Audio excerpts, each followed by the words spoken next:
বাংলাদেশ এখন সবথেকে বড় ট্রেন্ড হচ্ছে এই টেডি বয়েজ। ঈদের দিন সকাল হতে শুরু করে রাত পর্যন্ত আমরা কিন্তু শুধুমাত্র টেডি বয়েজকে সব জায়গায় দেখেছি। তাদের উপস্থিতি ছিল একরকম ভিন্ন জগতের প্রাণীদের মতো। এদেরকে দেখে কোনো অংশেই মনে হচ্ছিল না এরা সাধারণ কোনো মানুষ বা এরা আপনার আমার মতো কোনো মানুষ। বুক থেকে শুরু করে পেট পর্যন্ত তাদের সব জায়গায় টেডিটা ছিল ভাই। শার্ট প্যান্ট জাইঙ্গা থেকে শুরু করে প্রত্যেকটা জায়গায় টেডির উপস্থিতি ছিল। এই জন্য সামাজিক যোগাযোগ মাধ্যমে তাদেরকে বলা হচ্ছে পুতুল বয়েজ বা টেডি বয়েজ। যারা বিটিএস সাপোর্ট করে তাদেরকে সোশ্যাল মিডিয়ার মধ্যে বাজেভাবে মন্তব্য করা হয়, সেইভাবে এই টেডি বয়েজদেরকেও এখন বাজেভাবে মন্তব্য করছে সবাই। এরা একরকম গ্যাং নিয়ে ঈদের দিন চলাচল করছে এক এক জায়গায়। দেখেন ভাই, আসলে বিষয়টা কি আপনারা হয়তো অনেকেই জানেন না, এই টেডিটা কেন এত ট্রেন্ডের মধ্যে চলে আসছে। মার্কেটের মধ্যে গেলে এবার দেখতে পেরেছি টেডি বয়েজের সকল জিনিসগুলো এখানে পাওয়া যাচ্ছে। মানে আপনি প্যান্ট কিনতে গেছেন, সেখানে একটা টেডি আছে। আপনি একটা শার্ট কিনতে গেছেন, সেখানে একটা টেডি আছে। যেন পুতুলে ভরপুর এখন আমাদের চারপাশ। আর এটাই এখন সামাজিক যোগাযোগ মাধ্যমে একরকম ট্রেন্ড হয়েছে। সেইভাবে বাংলাদেশের মধ্যে এটা এই ঈদে সব থেকে বড় ট্রেন্ডে পরিণত হয়েছে। এই টেডি ট্রেন্ড থেকে হয়তো আপনি আমি বেঁচে গেলেও এরা বাঁচতে পারেনি, এবং তারা গর্বের সাথে এটা মনে করে যে টেডি শার্ট টেডি প্যান্ট পরলে তাদেরকে সেলিব্রিটি মনে করে মানুষ। কারণ রাস্তার মধ্যে বের হলে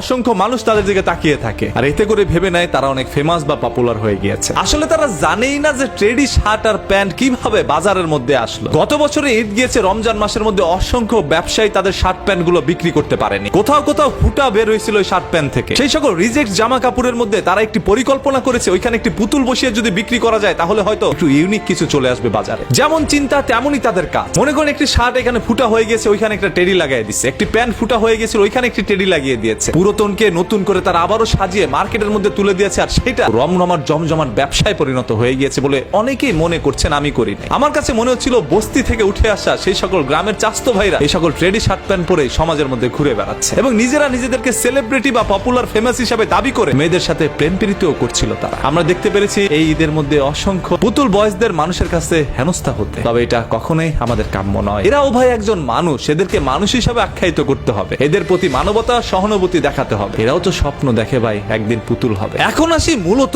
ঘটনায় ভাই। টেডি কেন শার্ট প্যান্টের মধ্যে লাগানো হয়েছে, এটাও একটি চক্রান্ত। আপনারা জানেন পুতুল বা মানুষের অবয়ব সম্পূর্ণরূপে হারাম। আপনি যখন মসজিদে সালাত আদায় করতে যাবেন, নামাজ পড়তে যাবেন, এমন তো অবস্থায় আপনার শরীরের যে কোনো অংশে যদি কোনো মানুষ বা কোনো প্রাণীর অবয়ব থাকে তাহলে সেই নামাজটি হবে না। আর সেই কারণে মুসলমানদের মাঝখানে এরকম একটি পুতুলের জামা কাপড় ছড়িয়ে দিয়েছে। কারণ প্রত্যেকটা মুসলমান সকালবেলা ঈদের নামাজ পড়তে যাওয়ার জন্য নতুন জামা কাপড় পরে ঈদগাহের মধ্যে অংশগ্রহণ করবে। আর এমন তো অবস্থায় ওই সকল জামা কাপড় গুলোই তারা পরবে যেখানে পুতুলের আকৃতি তাদের জামা কাপড়ে রয়েছিল। এই কারণে কিন্তু এই যে এত সুন্দর পবিত্র একটি ঈদ উল ফিতরের নামাজ, সেটাও তাদের কবুল নাও হতে পারে বলে অনেকে মনে করছে। দেখেন, সামাজিক যোগাযোগ মাধ্যমে এটা নিয়ে ব্যাপক পরিমাণ তোলপাড় আপনারা সৃষ্টি করলে অনেকে বিনোদন নিচ্ছেন। তবে এই বিষয়টি অনেকের মাথার উপর দিয়ে চলে যাচ্ছে যে আসলে কেন পুতুলগুলোকে জামা কাপড়ের মধ্যে লাগানো হয়েছে এবং এটাকে ট্রেন্ড বানানো হয়েছে এবার ঈদে। প্রত্যেকটা মুসলমান ঘরের মধ্যে এই জামা কাপড়টা রয়েছে ভাই। হয়তোবা তাদের অজান্তেই তারা কিনেছে, বা মা বাবা অজান্তেই সেই সকল সন্তানদেরকে এগুলো কিনে দিয়েছে। মুসলমানদের মাঝখানে এরকম একটি চক্রান্ত ঢুকিয়ে দেওয়া ছিল তাদের মূল উদ্দেশ্য বলে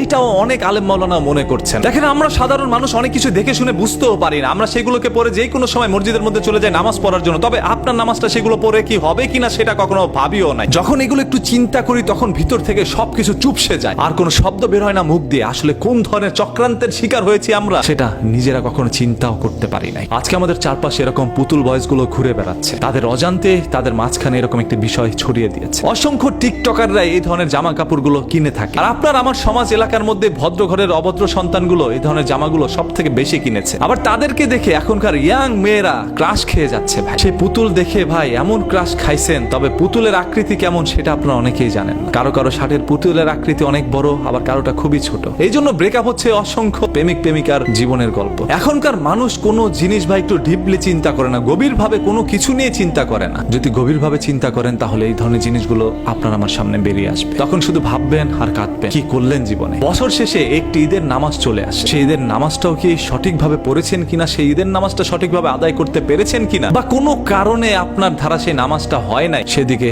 একটু খেয়াল রাখেন নাই। যখন সবকিছু বুঝবেন তখন শুধু কাঁদবেন। সময় থাকতে জামা কাপড় কেনার আগে একটু ভেবেচিন্তে কিনবেন। কোথাও কি কিছু রয়েছে কিনা যার কারণে আপনার নামাজটা ভঙ্গ হতে পারে, বা আপনার পছন্দ অনুযায়ী একটি জামা কিনেছেন যেটার মধ্যে পুতুলের আকৃতি রয়েছে, সেটা পরে মসজিদে যায়েন না। By the way, teddy boys বা পুতুল বয়েজ গুলোকে দেখে আপনাদের কাছে কি মনে হচ্ছে? আপনার সমাজেও কি কোথাও এই ধরনের মানুষগুলোকে দেখতে পেরেছেন কিনা যারা ভিন্ন জগৎ থেকে এই ঈদটা উদযাপন করার জন্য আমাদের মাঝে আমন্ত্রিত হয়েছিল? সেই সকল মানুষগুলো দেখতে কেমন লেগেছে কমেন্ট বক্সটা উন্মুক্ত আছে ভাই, করতে থাকেন। ভালো লাগলে শেয়ার করেন, আর ইচ্ছে না করলে শেয়ার করার কোনো দরকার নাই। বাধ্য করার ক্ষমতা আপনার আমার কারোই নাই।